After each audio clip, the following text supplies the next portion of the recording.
On pense souvent, quand on parle de solutions, à des nouvelles technologies qui auraient un coût très important ou qui demanderaient beaucoup de R&D. Et là, dans le guide, bien sûr, on présente ce genre de technologie, mais on vient aussi sur l'essentiel, l'organisation du travail. Par exemple, déjà, travailler à la polyvalence des postes, c'est certainement l'action qui a le plus d'impact positif, ou en tout cas qui réduit le plus la pénibilité. Parce que ça permet d'éviter la répétition. Exactement. Ouais, On évite, par exemple, de devoir faire ce geste toute une journée et de créer des tensions dans les articulations.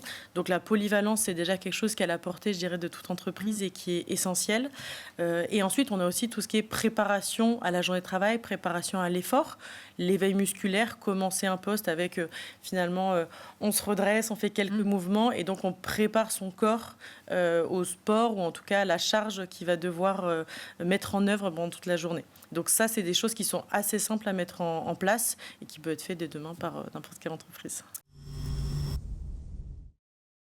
On parle de hiérarchie, alors c'est bon, au bureau tout le monde comprend, tout le monde challenge, tout le monde analyse, mais c'est bien beau, mais si ça ne redescend pas en bas, si on estime qu'il faut juste leur demander de faire ABC et basta, ben non.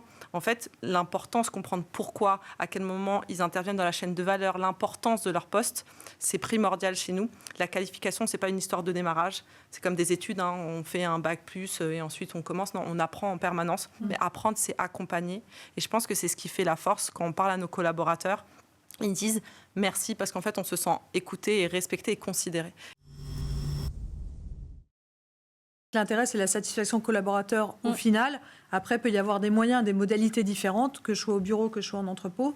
Et du coup, en entrepôt, c'est vrai qu'on est sur des fonctions plus postées où chacun est sur son chariot en train de faire ses colis, peut-être un peu séparés, et moins de liberté dans les échanges. Ils ont leur temps de pause, etc. Et du coup, la convivialité, je pense, prend un reflet un peu différent parce qu'ils veulent des temps en fait, dédiés à la convivialité.